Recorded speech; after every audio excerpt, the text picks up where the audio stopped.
हेर्नेछौँ परमेश्वरको वचन चाहिँ अयुबको पुस्तकबाट।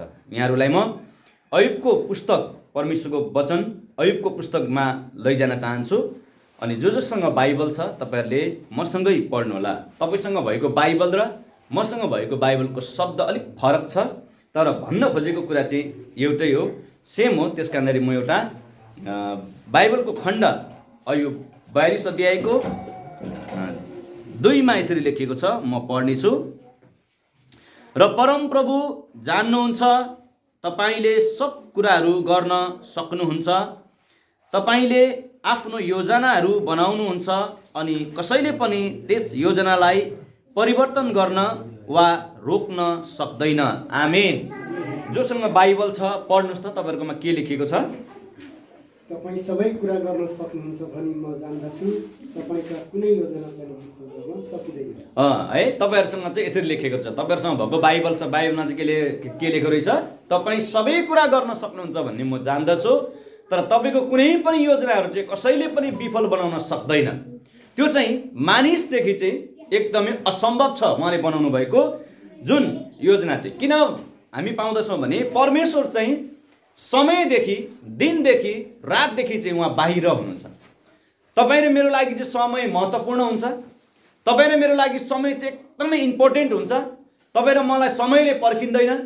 तपाईँ र म समयदेखि हामी भागेर जान सक्दैनौँ। त्यो टाइम, त्यो समय चाहिँ एकदमै एकुरेट हुन्छ। तर परमेश्वर चाहिँ त्यो समयदेखि अनि त्यो टाइमदेखि चाहिँ उहाँ बाहिर हुनुहुन्छ।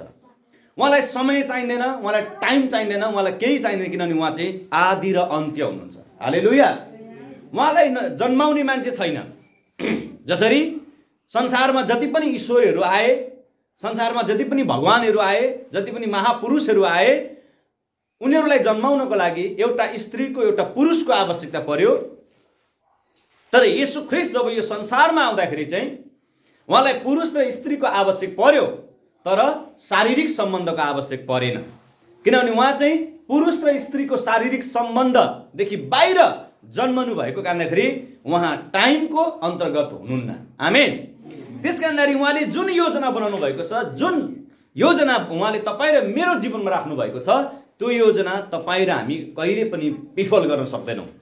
शैतानले तपाईँ र मेरो जीवनमा विभिन्न प्रकारको घटनाहरू ल्याउँछ, दुर्घटनाहरू ल्याउँछ, र परमेश्वरको योजनालाई भत्काउन लागि, त्यो दर्शनलाई, त्यो योजनालाई, त्यो लक्ष्यसम्म पुर्याउनको लागि शैतानले अनेक प्रकारको पात्रहरू खडा गर्दछ।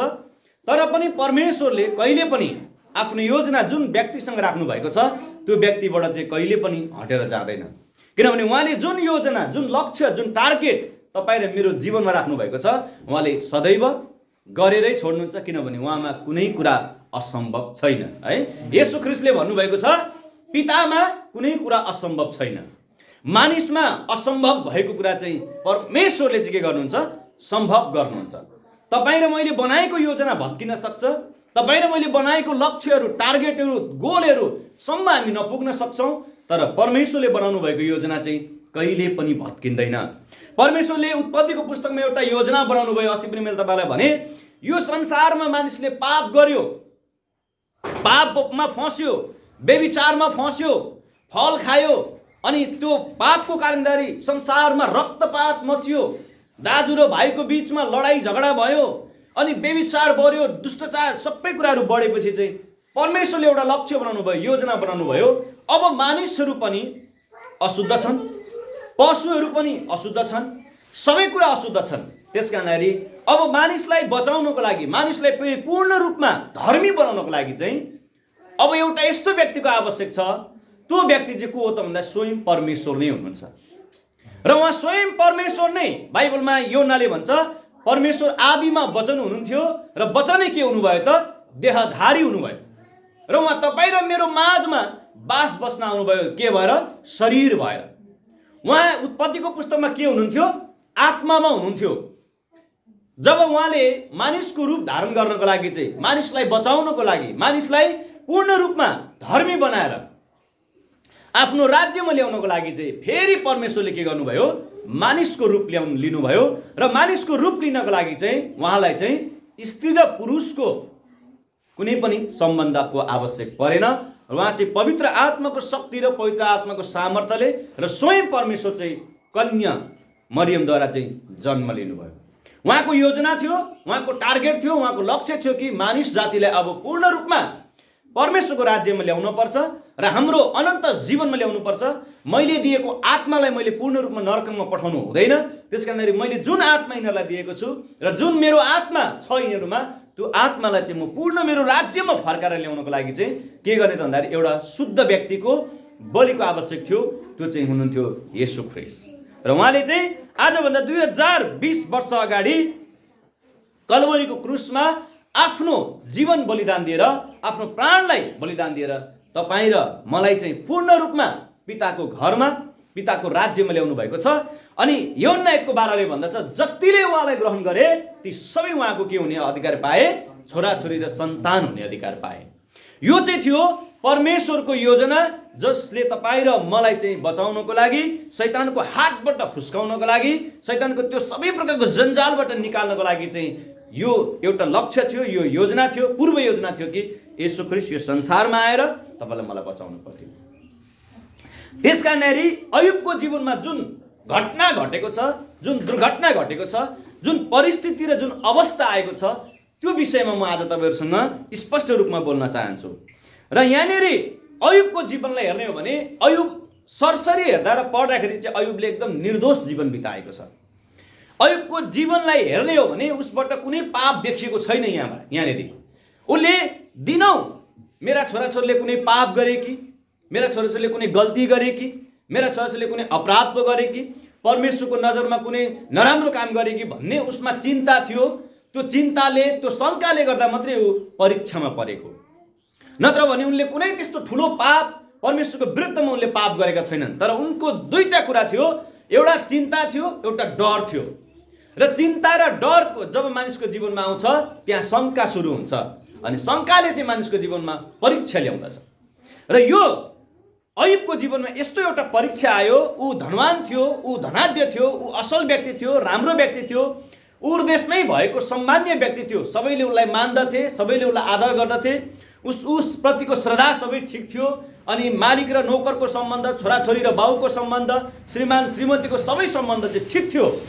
तर उसको जीवनमा जुन परिस्थिति र जुन अवस्था, जुन दुर्घटना घट्यो, त्यो चाहिँ उसको लागि चाहिँ के थियो त? एउटा चिन्ता, एउटा शङ्का र एउटा डरले चाहिँ काम गरेको थियो। आज तपाईँ र मेरो जीवनमा पनि यस्ता चिन्ता र यस्ता डरले शङ्का उत्पादन गर्छ र तपाईँ र म पनि परमेश्वरको योजनादेखि बाहिर पुग्छौँ।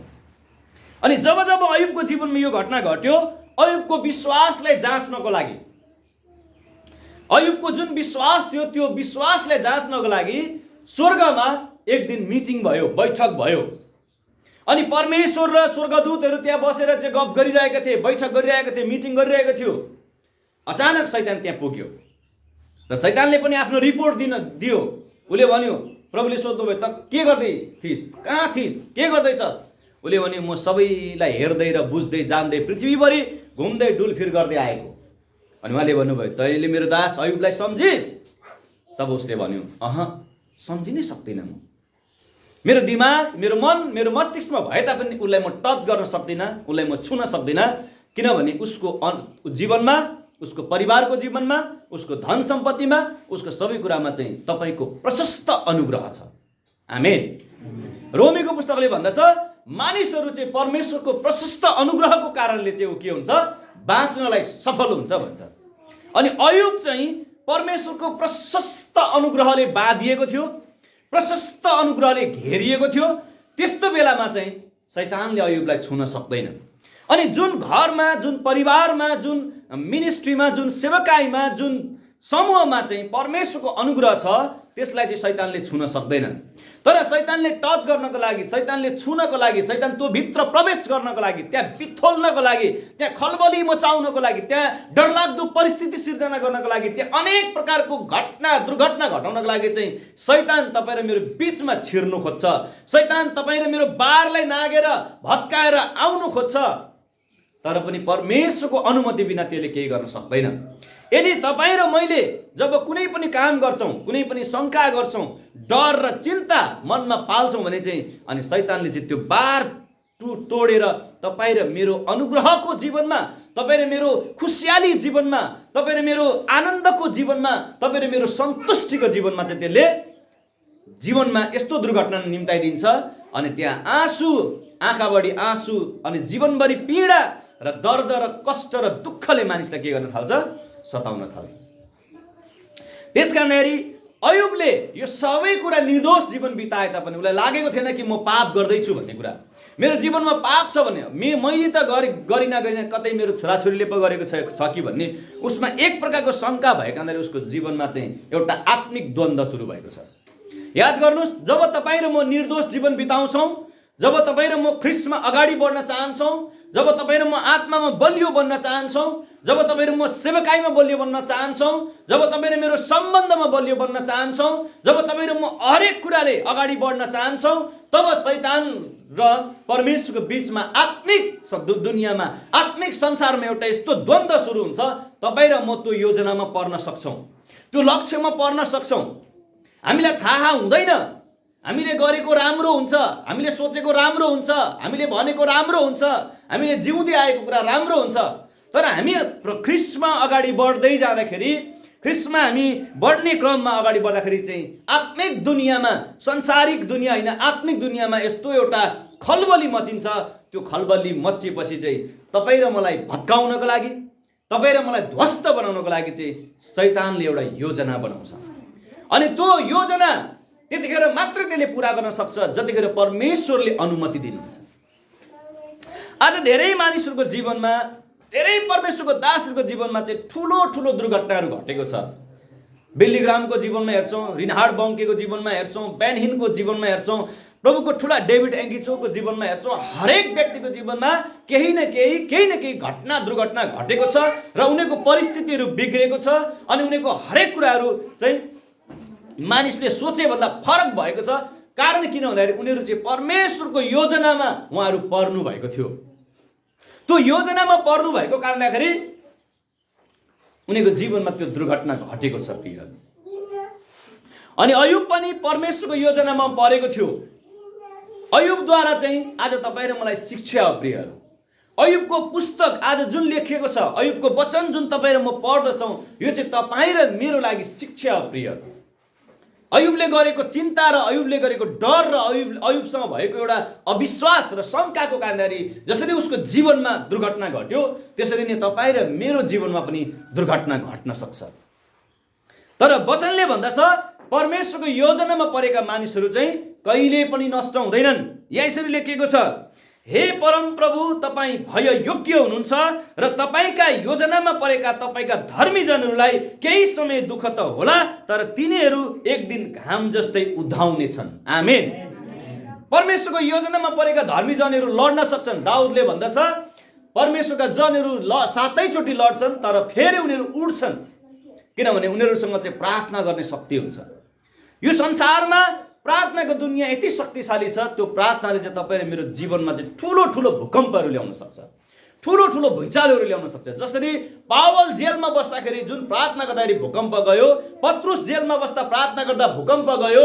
अनि हामी हेर्दछौँ बाइबलमा धेरै त्यस्तो घटनाहरू घटेको छ। प्रेरितहरूको समयमा ठुलो ठुलो भूकम्प आएको छ, किनभने त्यो भूकम्प चाहिँ प्रार्थनाद्वारा आएको थियो। अनि जहाँ परमेश्वरको उपस्थिति हुन्छ त्यो मण्डलीमा एउटा भुइँचालो आउँछ, त्यो मण्डलीमा एउटा भूकम्प आउँछ। अनि त्यो भुइँचालो र भूकम्प आउँदाखेरि खराब मानिसहरू चाहिँ पृथ्वीले निलिदिन्छ कोरह वंशी जस्तै, तर असल व्यक्तिहरू चाहिँ फेरि जोगाएर ल्याइनेछ। हालेलुया। जब जब मोसाको विरुद्धमा मानिसहरू खडा हुन थाले, भूकम्प आयो र त्यो भूकम्प आउँदाखेरि चाहिँ एकै समयमा कोरह वंशीहरू चाहिँ पृथ्वीले निलेर मरे।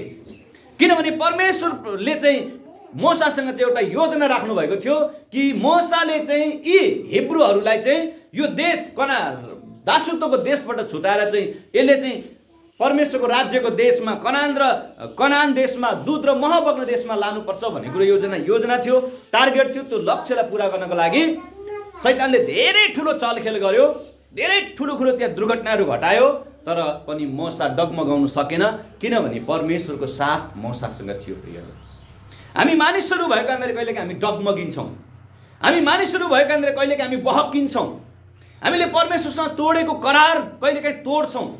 श्रीमान र श्रीमतीको करार कहिलेकाहीँ तोडिन्छ, किन भन्दाखेरि हामी मानिस भएर बहकिन्छौँ। त्यही बेलामा शैतानले तपाईँ र मेरो जीवनमा ठुलो दुर्घटना निम्त्याउँछ। हुँदै गरेको खुसीको जीवन, खुसीको संसारलाई भत्ता भङ्ग बनाउँछ, जसरी अयुबको जीवनमा भयो। प्रियहरू, अयुबले सोचेको थिएन कि मेरो जीवनमा यति साह्रो दुर्घटना घट्छ भन्ने कुरा। अयुबको बारेमा यहाँ स्पष्टसँग लेखिएको छ र तपाईँले पढ्नुभयो भने पाउनुहुन्छ।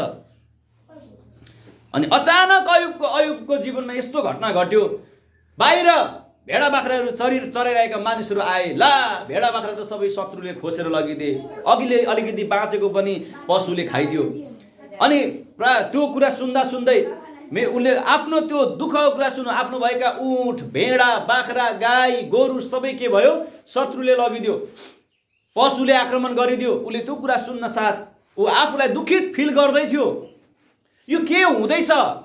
म त राम्रै थिएँ, म त ठिकै थिएँ, मैले त परमेश्वरको नजरमा कुनै पाप गरेको थिइनँ, बलिदान चढाइरहेको थिएँ, भेटी दिइरहेको थिएँ, दशांश दिइरहेको थिएँ, अगोटेपल मुठीदान दिइरहेको थिएँ, के भयो यो अचानक मेरो जीवनमा?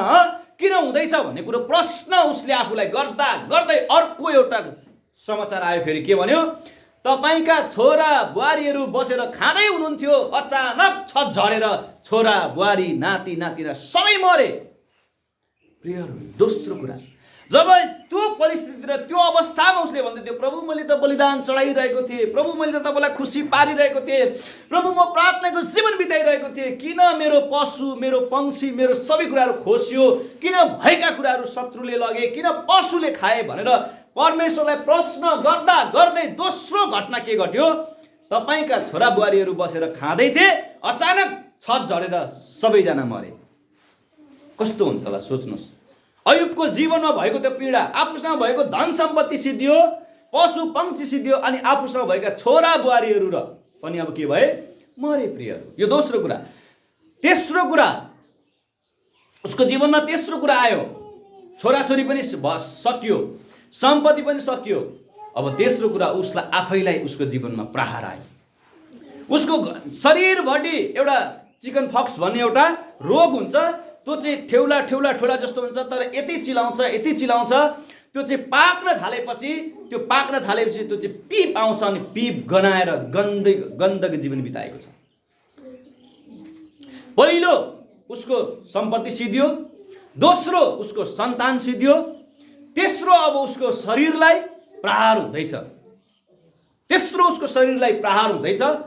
र त्यो शरीर प्रहार भएको बेलामा उसलाई खाना दिनुपर्ने, उसलाई तातो पानी तताएर दिनुपर्ने, उसलाई स्याहार सुसार गर्नुपर्ने, जसलाई हामी श्रीमती भन्दछौँ, जसलाई हामी अर्धाङ्गिनी भन्दछौँ, जसलाई हामी एकदमै हृदयदेखि नै माया गरेर यदि हामीले क्रिस्चियन तरिकाले विवाह गरेका छौँ भने पिता र पुत्र पवित्र आत्माको उपस्थितिमा करार बाँधेर आजदेखि उसो म मेरो श्रीमान, म मेरो श्रीमतीलाई चाहिँ मेरो पूर्ण हृदयले माया गर्छु, अनि मेरो जीवन रहुन्जेलसम्म म मेरो श्रीमान अर्थात् श्रीमतीको भएर बस्नेछु। जीवन र मृत्युले बाहेक म र मेरो श्रीमान र श्रीमतीलाई अलग गर्ने छैन भनेर करार बाँधेको त्यो श्रीमान, त्यो श्रीमती हिन्दू धर्मशास्त्र अनुसार बिहे गर्नुभएको छ भने पनि 7 फेरो लिएर 7 जन्मको लागि तयारी भएको श्रीमान श्रीमतीको बीचमा एउटा दुर्घटना सुरु हुन्छ। के कुराले? शारीरिक प्रहारले। अयुबको जीवनमा यो घटना घट्यो। प्रियहरू, मैले भने पहिलो सम्पत्ति सिद्धियो, दोस्रो सन्तान सिद्धियो, तेस्रो उसको शरीरलाई प्रहार भयो। अब ऊ रोगी भयो, रोगले ग्रस्त भयो। तपाईहरु हामीलाई सामान्य दाद आउँदा कस्तो गाह्रो हुन्छ थाहा होला। सामान्य लुतो आउँदा कति गाह्रो हुन्छ, सामान्य पिलो आउँदा कति गाह्रो हुन्छ, सामान्य ठेउला आउँदा कति गाह्रो हुन्छ, सामान्य तपाईँ र मेरो जीवनमा सामान्य घाउ आउँदा कति गाह्रो हुन्छ। तर अयुबको जीवनमा त यस्तो घाउ आयो मानिस उसको छेउमा जान सक्दैनथे, डङ्टी गनाउँथे। जसरी वर्षौंदेखि ननुहाएको मान्छे गनाउँछ, त्यो गन्धले मान्छेलाई केही असर पर्दैन। छोरी मान्छेको शरीरबाट निक्लिने एउटा गन्ध रगत निक्लिन्छ, त्यो गन्धले केही फरक पर्दैन। छोरा मान्छेबाट निक्लेको पसिनाले जुन एउटा गन्ध तरल पदार्थ निक्लिन्छ, त्यसले केही फरक पर्दैन। तर अयुबबाट आएको गन्धले चाहिँ सबै समाजलाई नै के गरिरहेको थियो? खराब बनाइरहेको थियो। त्यो गन्ध मेट्नको लागि, त्यो पीडा मेट्नको लागि, त्यो दर्द मेट्नको लागि, त्यो कष्ट सहनको लागि उसले चाहिँ दिन रात के गर्थ्यो? माटो आफ्नो शरीरमा लिप्थ्यो प्रियहरू।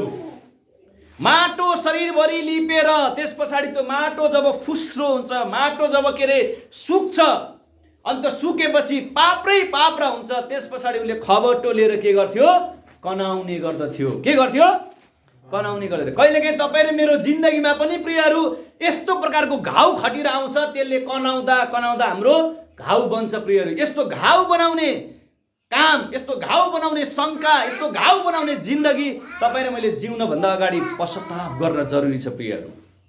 जसरी अयुबले जुन काम उसले कुनै पाप गरेको थिएन बाइबलमा भन्छ, तर पनि म यहाँनिर तपाईँलाई भन्दैछु, उसले शङ्का गरेको कारणले, डर पैदा भएको कारणले उसको जीवनमा यस्तो परिस्थिति सिर्जना भयो। अन्त्यतः ऊ खरानीमा पुग्नु पर्यो, अन्त्यतः ऊ माटोमा पुग्नु पर्यो र त्यो परिस्थिति उसको लागि डेन्जर परिस्थिति बन्न पुग्यो। अनि त्यही श्रीमतीले उसलाई भन्दैछ, अब के भन्दैछ? यो छोरा पनि मर्यो, छोरी पनि मर्यो, सन्तान पनि छैन हाम्रो, पशु पक्षी खेतीबारी सम्पत्ति सबै सिद्धियो, एक्लो हुनुभयो, अब तपाईँ र म मात्रै बाँकी छौँ, मानिसले तिरस्कार गर्दैछ, तपाईँले के पाप गर्नुभयो, के गर्नुभयो थाहा छैन, यो जीवन जिउनभन्दा, यो बत्तर जीवन जिउनभन्दा, यो पृथ्वीको बोझ भएर बाँच्नभन्दा बरु परमेश्वरलाई मुखैमा सराप्नुहोस् र मर्नुहोस्। ल हेर्नुहोस् है, सम्पत्ति हुँदा त्यही बुढी ठिक थियो, सम्पत्ति हुँदा त्यही बुढा ठिक थियो। हाम्रो जीवनमा पनि त्यस्तो हुन्छ। सम्पत्ति छ, पैसा छ, रुपियाँ छ, पोस्ट छ, ओहदा छ भने त्यो श्रीमान त्यो श्रीमतीको सम्बन्ध अति सबल र सक्षम बन्छ। तर जब दुःखको सुरुवात हुन्छ, जब दुःख आउन थाल्छ, जब परिस्थिति सिर्जना हुन थाल्छ, जब दुर्घटना हुन थाल्छ, त्यो श्रीमान र त्यो श्रीमती भत्किन्छ प्रिय। हामी हेर्छौँ अदालतमा धेरै डिभोर्स केसहरू हेर्छौँ। कारण अनि त्यो डिभोर्स केस चाहिँ केले गर्दा भएको हुन्छ? त्यो डिभोर्स केस हाल्नुभन्दा अगाडि चाहिँ अंश मुद्दा, माना चामलको मुद्दा, घरेलु हिंसाको मुद्दा। हिजो माया गर्दाखेरि एक झापड कुट्दा केही हुँदैन थियो, हिजो माया गर्दाखेरि गाली गलोज गर्दा केही हुँदैन थियो, आज सानो कुरा चित्त बुझेन, करायो मात्रै भने पनि बुढीले के गरिदिन्छ? श्रीमतीले अदालतमा गएर वकिललाई भनेर माना चामलको मुद्दा हाल्छ, अंश मुद्दाको मुद्दा हाल्छ, अनि घरेलु हिंसाको मुद्दा हाल्छ, बहु बिहाको मुद्दा हाल्छ र बुढालाई ठिङ्गुराएर आधा सम्पत्ति लिएर जान्छ। जहाँ माया छैन त्यो सम्पत्तिको के काम? यदि हामी मानिस स्वार्थ भएको कारणले हामीलाई के हुन्छ त? मानिसलाई चाहिँ स्वार्थ बढी भरिएको कारणले चाहिँ उसले चाहिँ के गर्छ? रुपियाँ र पैसाको लागि उसले मानिसलाई युज गर्दछ। त्यसरी नै शैतान चाहिँ उसको जीवनमा कसरी प्रवेश गर्यो? यसरी प्रवेश गर्यो र उसको जीवन तहस नहस बर्बाद बनाइदिएको छ। अनि उसको हुँदै गरेको अत्यन्तै प्रेमी, अत्यन्तै माया गरेको, त्यत्रो वर्षौंदेखि बसेको श्रीमतीले अयुबलाई छोडेर गयो। कारण के भने ऊ घावै घाउले सताइएको थियो, ऊ पीडै पीडाले सताइएको थियो, ऊ अब धन सम्पत्तिको मालिक थिएन, ऊ केही कुराले ऊ एकदम अपूर्ण थियो, उसको जीवन सारा कुराले गर्न नसक्ने एकदमै बेबस थियो। त्यो लाचार अवस्थामा सबैजना छोडेर गए, मरेर गए, सिद्धिएर गए, नष्ट भएर गए। बाँचेको एउटा श्रीमतीले पनि उसलाई छोडेर गयो। त्यसकारणखेरि अयुब परमेश्वरको योजनामा परेको थियो। उर देशलाई एउटा सबक सिकाउनु थियो, उर देशलाई I am the living god भनेर चिनाउनु थियो। र अयुबलाई परमेश्वरले जुन ऊ धनाढ्य थियो त्यसलाई जिरो लेभलमा लानुभयो। उहाँले महसुस गराउनु भयो तसँग भएको सम्पत्ति नथिङ, केही होइन, तसँग भएको सन्तान केही होइन, तसँग भएको श्रीमती केही होइन। यदि तसँग धन छ, रुपियाँ छ, पैसा छ, सबै कुरा छ, गृह वस्तु छ, जिन्सी वस्तु छ, तैँले असल प्रेम गरेको तेरो विश्व सुन्दरी भन्दा राम्री सुन्दरी श्रीमान छ, श्रीमती छ, सबै कुरा छ, तर म छुइनँ भने चाहिँ त केही पनि होइन। आमेन। यदि तपाईँ र मेरो जीवनमा सबै कुरा छ, धन छ, रुपियाँ छ, पैसा छ, रूप छ, सबै कुरा छ, तर त्यसको जीवनमा यदि परमेश्वर हुन भने त्यो केही पनि होइन। त्यो कतिखेर सिद्धिन्छ कसैलाई थाहा हुँदैन।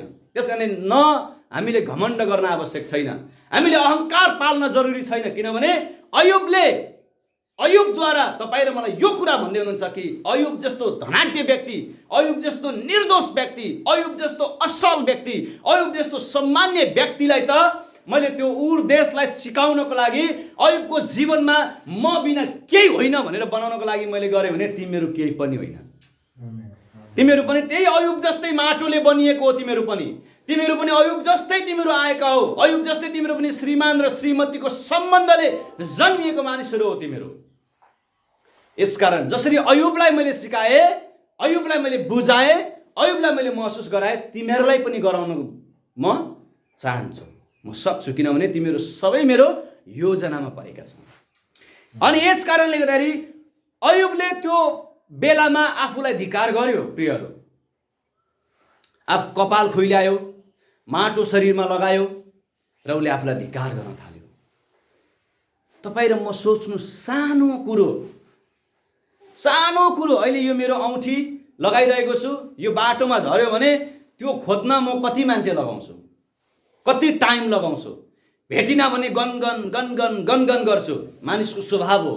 तर अयुबको जीवनमा त अयुब वचनमा लेखेको छ, त्यो उर देशकै धनाढ्य व्यक्ति थियो, उर देशकै सम्माननीय व्यक्ति थियो र उर देशमै भएका निर्दोष जीवन बिताउने व्यक्ति थियो। अब त्यसको जीवनमा हेर्नुहोस्, हुँदै गरेको सम्पत्ति, हुँदै गरेको सम्मान, हुँदै गरेको सबै कुराहरू चाहिँ सिधेर अब ऊ गरिब, लाचार, विवश र दुनियाँले तिरस्कार गर्ने, घृणा गर्ने व्यक्ति भयो। 0 लेभलमा गयो। तर पनि वचनले भन्दछ अयुबले कुनै पाप गरेन।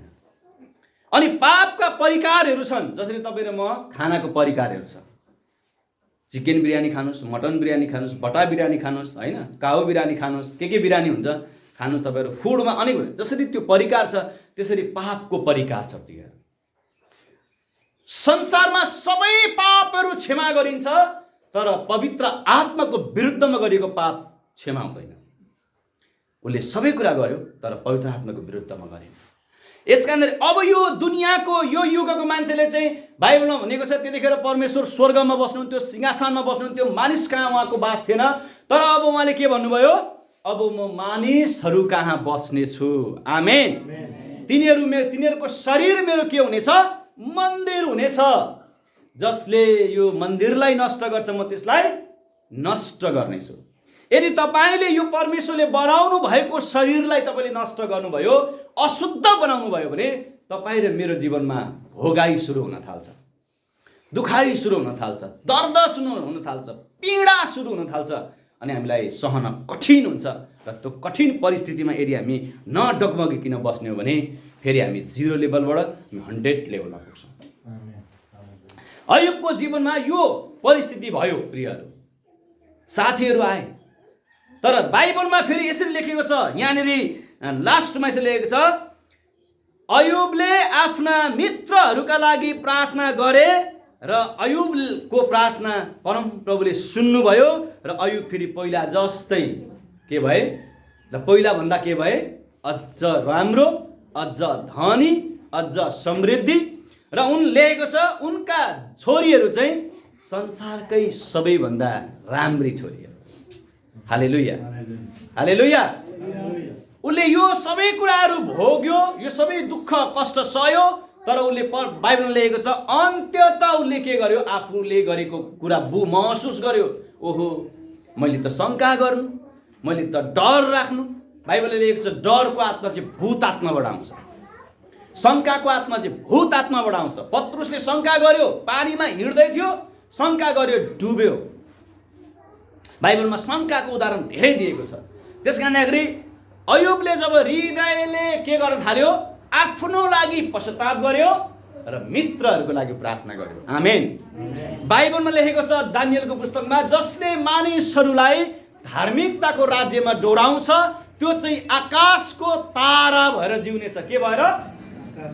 आकाशको तारा भएर जिउनेछ। त्यसकारण तपाईँ र मैले पनि यदि आकाशको तारा हुन चाहन्छौँ भने यो सबै दुःखलाई, यो सबै कष्टलाई केही होइन, नेभर माइन्ड, एकदम माइन्ड नगरिकन, यो केही पनि होइन।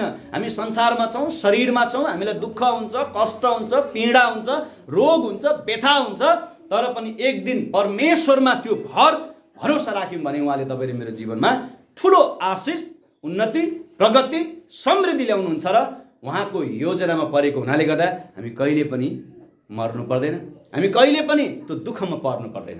हामी शरीरमा टुङ्गिनौँ, शरीरमा मरेर जानौँ, तर हामी अनन्त जीवन चाहिँ हाम्रो लागि महत्त्वपूर्ण हो।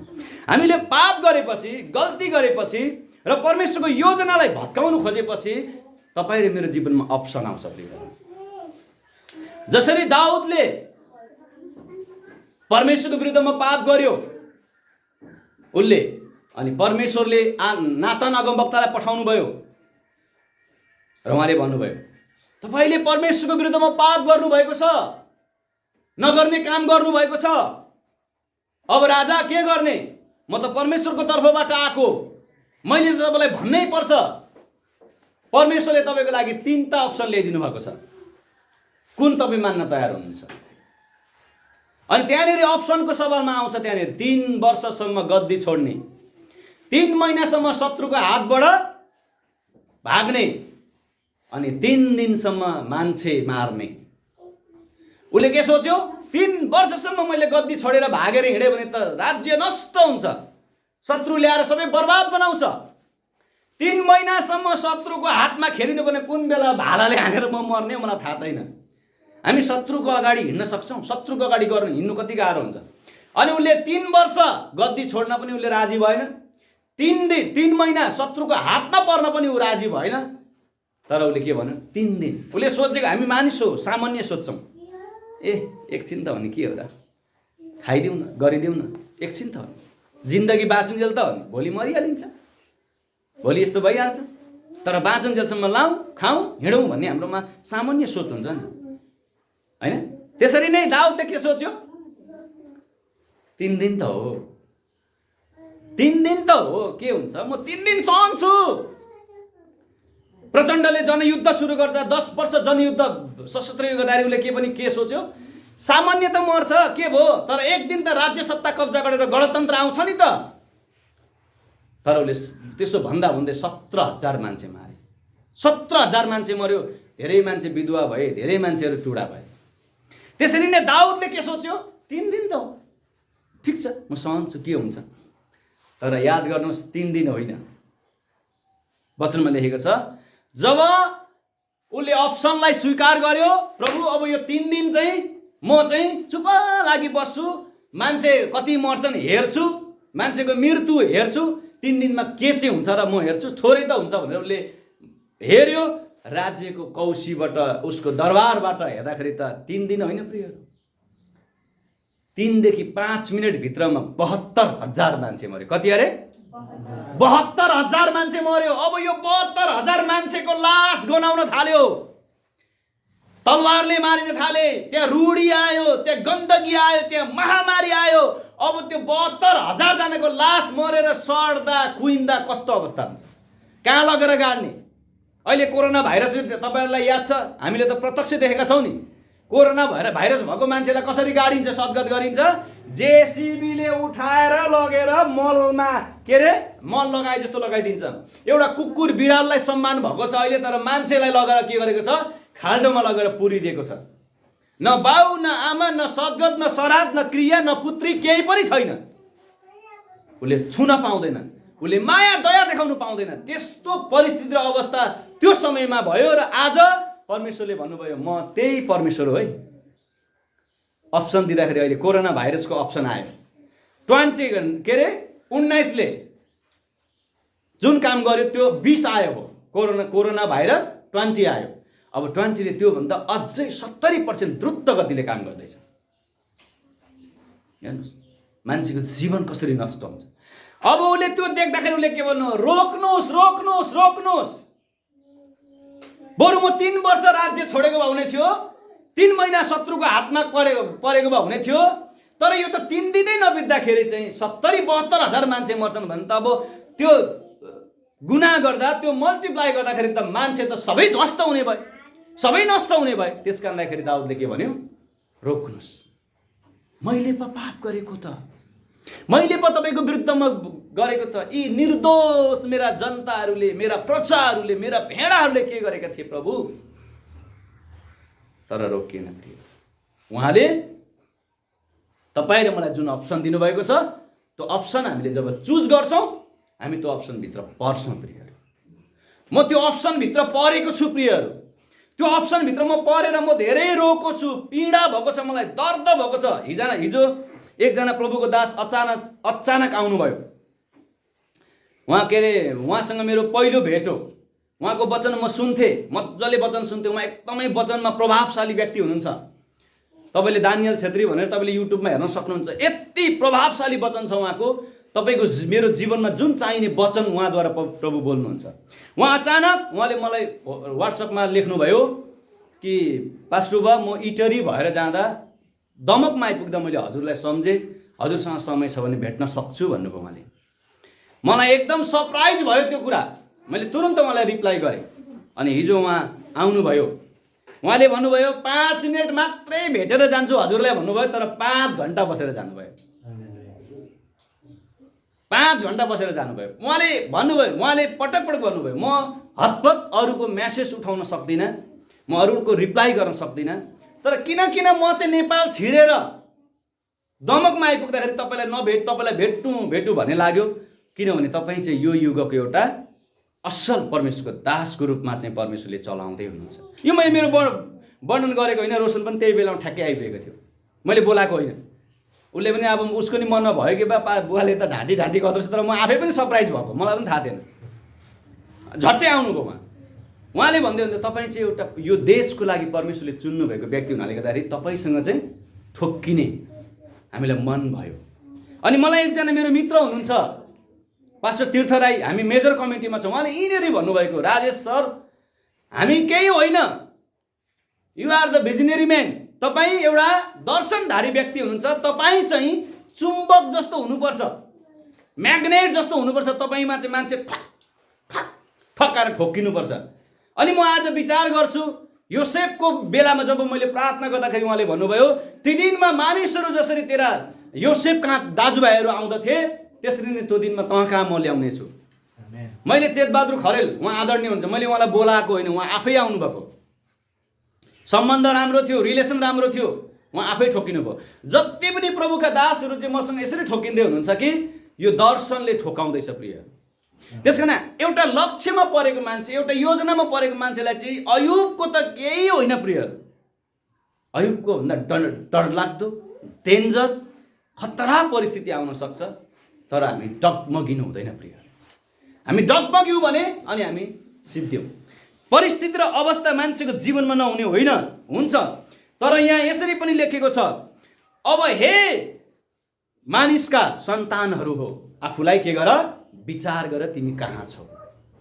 हामी यदि परमेश्वरको योजनामा परेका छौँ, लाग्छ हामीलाई उहाँको अनन्त जीवन, उहाँको काम, उहाँको राज्य विस्तार गर्नको लागि, यस पृथ्वीलाई पूर्ण रूपमा परमेश्वरको राज्य बनाउनको लागि म एउटा योजनामा परेको व्यक्ति हुँ भन्ने लाग्छ भने तपाईँ र म पनि अब अयुब जस्तै धैर्य गर्न सिक्नुपर्छ। तपाईँ र म पनि अब अयुब जस्तै गाली ग्लोज, अयुब जस्तै तिरस्कार, अयुब जस्तै घृणा सहन तयार हुनुपर्छ। मान्छे हो यो जीवनमा, तपाईँ र मलाई युज एन्ड थ्रु बनाउँछ। तपाईँ र मलाई एकछिन उसले युज एन्ड थ्रु बनाउँछ। तपाईँ र मलाई युज गरेर, प्रयोग गरेर ऊ धन सम्पत्ति कमाउनु खोज्छ। तर चिन्ता नगर्नुहोस्, यदि तपाईँको साथमा परमेश्वर हुनुहुन्छ भने सबै कुरा पुरा हुन्छ। आमेन। एउटा उखान भन्न चाहन्छु म तपाईँलाई। एउटा ठुलो राज्य रहेछ अरे, अनि त्यो राज्यमा चाहिँ राजा अत्यन्त खुसी भएछ आफ्ना कर्मचारीहरूसँग, आफ्ना मन्त्रीहरूसँग, आफ्ना भारदारहरूसँग। अनि राजाले सबैलाई भन्यो, ल आज यो बेलामा माग तिमीहरू, कसैले के मागे, कसैले के मागे, कसैले के मागे। त्यसमध्येमा एउटा सामान्य स्विपर, झाडु पोछा लाउने व्यक्तिले भनेछ, प्रभु म त के मागौँ हजुरसँग, केही छैन, एकचोटि म श्रीमतीसँग सल्लाह गरेर आउँछु भन्छ। ऊ खुर्र गएर श्रीमतीसँग सल्लाह गरेर श्रीमतीले उसलाई सल्लाह दिएछ। याद गर्नुहोस् है, श्रीमतीको बाइबलमा लेखेको छ श्रीमती एउटा मेन्टर पनि हो, सल्लाहकार पनि हो। अनि त्यो श्रीमती चाहिँ लाई सल्लाह लिनु गएछ। श्रीमतीले भनेछ, अब के माग्नु हामीले, राज्य मागौँ, राज्य चलाउन आउँदै, झाडु मार्ने मान्छे, कुनै ज्ञान बुद्धि कला हाम्रो छैन। बरु तपाईँले एउटै बिन्ती गर्नुहोस्, राजा तपाईँ मेरो घरमा आएर एक छाक भोजन खाइदिनुहोस्। के खाइदिनुहोस्? भोजन खाइदिनुहोस्। राजा कहाँ आयो? अनि के भनिस् त, के भयो तेरो श्रीमतीसँग सल्लाह? राजा हामीले हजुरसँग केही नमाग्ने निदो गऱ्यौँ। होइन, माग, यत्रो सारा संसारले सबैले मागिरहेको छ, सबैले मागे, तँ चाहिँ किन नमाग्ने? तर हजुर एउटा इच्छा छ। भन् तेरो इच्छा के हो? राजालाई भनेछ, हजुर एक छाक हाम्रोमा भोजन खान आइबक्स्योस्, एक छाक। राजाले केही सोचै नगरिकन, विचारै नगरिकन, नबुझिकन झट्ट निर्णय गर्यो। यत्रो राज्य मागे मान्छेले, सुन मागे, कति मागे, यो स्विपर बिचारा, यो झाडु पोछा लाउने मान्छेले त एक छाक भोजन त खाना माग्यो। ओके, आई एम रेडी, ल जा गएर तयार गर, म खाना आउँछु। अब स्विपर खाना बनाउनु गयो। स्विपरको न भाँडा राम्रो छ, न थाल राम्रो छ, न पकाउने राम्रो छ, न बस्ने राम्रो छ, न जाने राम्रो छ। अब राजाले आफ्ना मन्त्रीहरूलाई, कर्मचारीलाई भन्नु, होइन हौ, त्यहाँ स्विपरकोमा जानुपर्ने, घोडा चल्छ चल्दैन। राजा भनौँ भने के भनौँ, ढुङ्गा टिपी के हानौँ भने जस्तो भएको छ। निर्णय गरिहाल्नु भयो। त्यसको घर जानको लागि त पहाडहरू, खोल्सा खाल्सी तरेर हिँड्नै डरलाग्दो बाटो भएर जानुपर्छ। कसरी जानु राजा? राजाले भन्यो, ए हो र, त्यस्तो पो छ त्यसको घरको बाटो? लगेर जेसिबी लगाएर हुन्छ कि क्रेन लगाएर हुन्छ कि एलएनटी लगाएर हुन्छ कि त्यो बाटो चाहिँ म हिँड्ने बाटो बनाउनु पर्यो। बाङ्गो टेढो खोल्सा खोल्सी हुनु भएन, समतल बनाउनु पर्यो भनेछ। अब मानिसहरू खट्न थालेर त्यो बाटोलाई समतल बनाइदिए। अब के प्रब्लम? हजुर हामी खाना बस्दा बस्दै बाइ द वे भूकम्प आयो, बाइ द वे हावा हुन्डरी आयो, बतास आयो, सबै कुरा आयो भने त त्यसको त घरको छानो पनि ठिक छैन, घर पनि ठिक छैन, के गर्ने त? हजुरलाई भन्नु भने के भनौँ, ढुङ्गा टिपी के हानौँ? निर्णय गरिहाल्नु भयो। सुन्नुहोस् है मन्त्रीहरूको कुरा, अब के गर्ने त? राजाले भनेछ, ल त्यसको घर पनि गएर बनाइदे। अनि सबै घर पनि बनाइदियो। अब के छ प्रब्लम? राजा फेरि कुरा त्यही, भनौँ भने के भनौँ, ढुङ्गा टिपी के हानौँ? निर्णय गरिहाल्नु भयो। त्यसको त न खाना पकाउने छ, न केही छ, केही छैन। लु त्यसो भने सबै काँसाको थाल, सुनको थाल, चाँदीको थाल, के चाहिन्छ सबै लगेर दे, हाल्दे। अब के प्रब्लम छ? हजुर भनौँ भने के भनौँ, ढुङ्गा टिपी के हानौँ? फेरि कुरा त्यही। त्यसको त खाने त भयो, पकाउने त खाने नै छैन। चामल पनि लगेर दिए, केही छैन। सबै कुरा भयो। अब के बाँकी रह्यो? हजुर त्यसकोमा बसेर खाने टेबल छैन, मखमलको के अरे ओछ्याउने राटे छैन, केही छैन। भनौँ भने के भनौँ, ढुङ्गा टिपी के हानौँ? हजुरले निर्णय गरिहाल्नु भयो। के गर्ने त? लु लगेर सबै बिछाइदियो भन्दाखेरि उसले मागेको एक छाक भोजन थियो, तर सारा सम्पत्ति प्राप्त गर्यो। आमेन, हालेलुया। मागेको एक छाक भोजन थियो, तर सारा सम्पत्ति हासिल गर्यो, किनभने उसको राजा उसँग थियो। प्रियहरू, त्यो राजा चाहिँ येशू प्रभु हुनुहुन्छ। तपाईँ र मेरो जीवन, तपाईँ र मेरो जीवनमा त्यो येशू राजा हुनुहुन्छ भने नि, तपाईँ र मैले उहाँलाई यति मात्रै भन्ने, प्रभु आउनुहोस् हामीसँग भोजन खानको लागि। प्रकाश 3को 20 पद अनुसार उहाँ ढोकामा बसिराख्नु भएको छ र भन्दै हुनुहुन्छ, ढोका खोल, म तसँग आउने छु, भोजन खाने छु र त पनि धनाढ्य र शान्तिको जीवन जिउनेछस्। हालेलुया। यो प्रभुले भन्दै हुनुहुन्छ। तपाईँ र मेरो हृदयमा ठङ ठङ ठङ ठङ हानेर, हाम्रो दिमागमा हान्दै हुनुहुन्छ, छोरा छोरी ढोका खोल, म तसँग भोजन गर्न चाहन्छु। त पनि त्यो मान्छे जस्तै धनाढ्य हुनेछस्, समृद्धशाली हुनेछस्, किनभने त मेरो प्लानभित्र छस्। You are the my plan, you are the, त मेरो भिजनभित्र छस्, त मेरो दर्शनभित्र छस्। छोरा छोरी तिमीहरू मेरो प्लानभित्र छौ। अब तिमीहरूले मलाई के गर, निम्तो गर, म आउँछु र तिमीहरूसँग भोजन गर्छु। हालेलुया। अयुबको जीवनमा यही कुरा भयो। वचनमा लेखेको छ, बाइबलको अन्तिममा पढ्नुहोस्, त्योभन्दा 2 गुणा बढी उसले सम्पत्ति प्राप्त गर्यो र अयुबका छोराछोरीहरू चाहिँ विश्वमै सबैभन्दा के अरे सुन्दर सुन्दरी। उनीहरूले भिड्नु परेन युनिभर्सलमा, लिपस्टिक, पाउडर, गाजल घसेर या क्याटवक हिँड्नु खोजेर, ट्रेनिङ गरेर, तालिम गरेर, लुगा लाएर, नाङ्गो भएर, अर्धनङ्ग भएर उनीहरूले भिड्नु परेन मिस युनिभर्स बन्नको लागि। परमेश्वरको सामर्थ्य, परमेश्वरको आशिष आयो, विश्वको सबैभन्दा सुन्दरी छोरीहरू भए। हालेलुया। उनीहरूले हेन्डसममा भिड्नु परेन, बडी जाने, जिम बनाउने, पुरा पार्ट्सहरू छुट्याउने गर्नु परेन। परमेश्वरको आशिष आयो, परमेश्वरको शक्ति आयो, परमेश्वरको अनुग्रह पूर्ण रूपमा पहिलाभन्दा डब्बल डबल दोहोरिएर आयो र विश्वकै सबैभन्दा ह्यान्डसम छोराहरू भए। हालेलुया। यो समृद्धको जीवन जिउनको लागि चाहिँ नि सामान्य कष्ट तपाईँले मेरो जीवनमा आउँछ, भोगाइ तपाईँले मेरो जीवनमा आउँछ, दुःख तपाईँले मेरो जीवनमा आउँछ। निराश नहुनुहोस्, धैर्य गर्नुहोस्। एक दिन तपाईँ र म पनि अयुब जस्तै ऐतिहासिक व्यक्ति बन्छ। हुन्छ, म यो वचन यहीँ राख्न चाहन्छु र आउनुहोस् अब हामी परमेश्वरको धेरै